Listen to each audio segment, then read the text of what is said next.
Por que o voto útil se tornou um dos assuntos mais procurados na internet nessa reta final das eleições? Só no Google esse número chegou aproximadamente a 1.600.000 buscas, isso mesmo. Agora, para entendermos melhor o motivo dessas buscas repentinas, faz-se necessário lembrar dos principais fatos que ocorreram nas eleições de 2018. Vamos lá?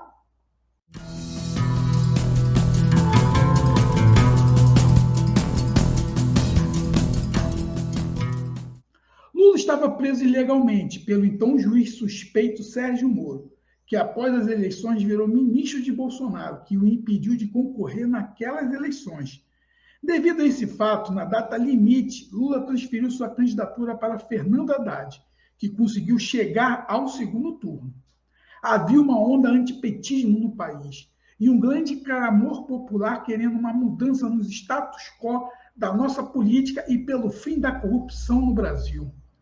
Cabe ressaltar também que em 2018 tivemos inesperadamente a primeira eleição transmediática no país. Seguindo a lógica internacional, onde a extrema-direita sagrou-se vencedora em várias partes do globo, como na Hungria, o famoso Brexit, que visava a saída do Reino Unido da Comunidade Europeia, Estados Unidos com a ascensão do trumpismo, na Argentina com Rogério Macri e outros demais países. Esses grupos dominavam a tecnologia das mídias sociais, como WhatsApp, Facebook, Instagram, e manipularam a opinião pública, espalhando mentiras ideológicas, que hoje chamamos equivocadamente de fake news. Isso não é fake news, é crime. Bolsonaro sofreu um atentado e, após esse fato, teve uma audiência quase em tempo real em diversos veículos de comunicação, que geraram de forma involuntária uma mídia espontânea que ocasionou, acredite quem quiser, uma sensação de empatia para um ser humano completamente desumano. Ele liderava as intenções de votos daquele pleito, e dentro das projeções para segundo turno, só um candidato conseguiria vencê-lo, Ciro Gomes. Bem, eu mesmo naquele ano aderi à campanha do voto útil para Ciro Gomes e votei nele no primeiro turno. No segundo, caminhei com Fernando Haddad. Mesmo com toda a onda conservadora que varreu o país naquela eleição, quem fazia oposição a Bolsonaro tinha certeza que seu governo seria um desastre, como hoje constatamos. Vários intelectuais e pessoas comuns intensificaram o debate sobre o voto útil em Ciro, tanto que ele chegou a 13.344.366 votos, representando 12,47% dos votos válidos naquela eleição. O debate foi apropriado pela campanha de Ciro, porém, ao perder as eleições, Ciro optou por se abster do segundo turno, indo para outro país e, mesmo sabendo das ameaças de uma possível ruptura institucional, se absteve do pleito. Enfim, as eleições terminaram, Bolsonaro foi eleito com quase 58 milhões de votos, e desde então nossa democracia começou a ser ameaçada. Hoje vivemos uma situação diferente. Lula lidera as intenções de votos em quase todos os institutos de pesquisa, com a possibilidade de vencer essa eleição já no primeiro turno. E como em 2018, novamente o debate do voto útil voltou à cena política. Alguns que em 2018 fizeram coro para o voto útil, eu particularmente prefiro chamar de voto estratégico e pragmático, não consigo entender hoje essa barulheira toda, orquestrada por alguns jornalistas e eleitores do Ciro. Será que a minha observação de país está diferindo das deles? Será que sou fascista de esquerda por querer que essa eleição acabe logo no primeiro turno? Convivo com essa barbárie do Bolsonaro, vejo o desemprego, a inflação, a degradação do meio ambiente, a violência institucional, fome e morte há 4 anos e uma violência política fora dos precedentes normais. Sem contar que, se nada for realizado, podemos perder a nossa jovem democracia para um grupo fisiológico que quer a todo custo gozar dos benefícios da máquina pública, sem que ninguém os impeça. Para caracterizar essa distopia e barbárie, o tradicional e respeitado programa de entrevista brasileiro Roda Viva da TV Cultura transmitiu uma entrevista com o pensador norte-americano Steve Levitsky, coautor do livro Como as Democracias Morrem, uma das principais obras que aponta o risco de rupturas institucionais desse mundo do século XXI.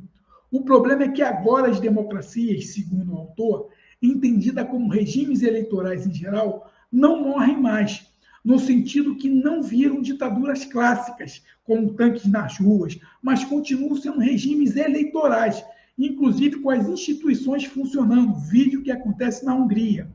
Eles viram democracias eleitorais cada vez menos liberais e, no limite, autocracias eleitorais. As democracias como regime eleitorais não morrem mais do ponto de vista formal, mas o processo de democratização, este sim, está sendo barbaramente golpeado. E desde que Bolsonaro assumiu, constatamos diretamente essas ameaças. Nessa mesma entrevista, o jornalista Joel Pinheiro fez uma pergunta que, a meu ver, é um pouco imatura e ingênua para um jornalista que vive nas redações dos principais jornais do país. Observe a pergunta dele. Professor, numa questão anterior, você disse que seria muito importante para a democracia brasileira que todos os candidatos se unissem em torno de uma candidatura que possa vencer o Bolsonaro, que apresenta esse risco de uma direita populista. Agora, eu e muitos outros eleitores nesse país tendemos e provavelmente acabaremos votando em uma terceira via, num desses outros candidatos menores, com a ideia de que haverá um segundo turno, e nesse segundo turno é o momento aí sim de escolher e de se unificar em torno daquele que puder vencer o Bolsonaro. O senhor considera essa minha postura irresponsável? Irresponsible is a little strong. I would say risky. I think it's risky. I think the best way to secure democracy in a situation where Bolsonaro clearly is probably going to lose and is clearly going to try to undermine the legitimacy of the election. We don't know how. I don't know how. I don't know how successful he will be, but he will try, and his supporters will try, and maybe even elements of the army will try to undermine the legitimacy of the election. Bolsonaro is going to try to create a crisis, just like Donald Trump created a crisis. The best way, in my view, to avoid a crisis is to beat Bolsonaro terribly in the first round for a 62-38 pummeling of Bolsonaro in the first round, so that nobody can deny that Bolsonaro was defeated and that Bolsonaro was defeated badly. If the polls are right, and everybody takes the luxury of voting for their favorite third candidate because they know they can wait to the second round and back Lula in the second round, well, maybe it's 44-40 in the first round. Maybe it's a really close election. Right now, the polls suggest maybe there's only 7-8% difference between Lula and Bolsonaro. Bolsonaro's been creeping upward. It could be a close election, and if it's a close election, it makes it much easier for Bolsonaro to undermine the legitimacy of it. That was the problem in the United States. The election between Trump and Biden was very, very close, which made it much easier for Trump to make up lies about fraud, or for people to maybe believe that maybe something went wrong. So the best way to avoid a crisis is a massive opposition victory in the first round, and all of us voting for our favorite third candidate doesn't get us there. Talvez Joel não compreenda que Bolsonaro vem correndo nossa democracia por dentro, desde o dia que ganhou as eleições no segundo turno.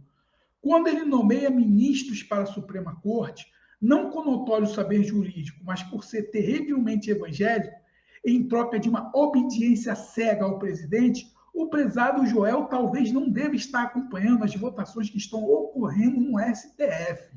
Quando o presidente transfere para o Legislativo o orçamento do Executivo, dando ao presidente da Câmara e ao relator do orçamento uma força descomunal no Parlamento, que consegue passar o trator no regimento da Câmara, aprovando PECs, projetos de emendas constitucionais, que são inconstitucionais.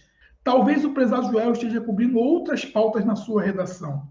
Quando o presidente ameaça o jornalismo profissional que visa investigar e informar a população os bastidores entre os envolvidos na vida pública do Brasil, Joel mais uma vez não compreende como nossa democracia pode estar sofrendo sanções.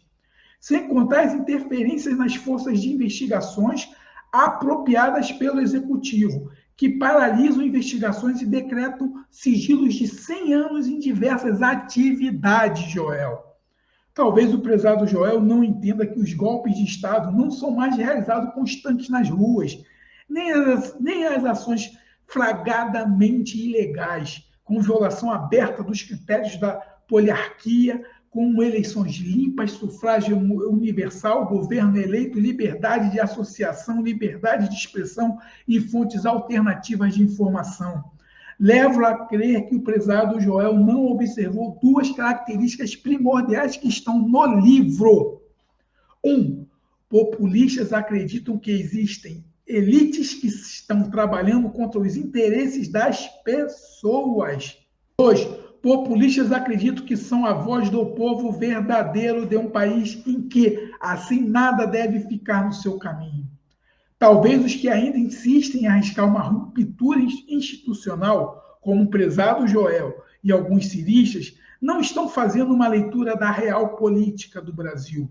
Só para entendermos o nível de mobilização, Miguel Reale Júnior, o autor da peça que gerou o impeachment da presidente Dilma, declarou voto a favor de Lula, que sinaliza uma defesa enfática da democracia.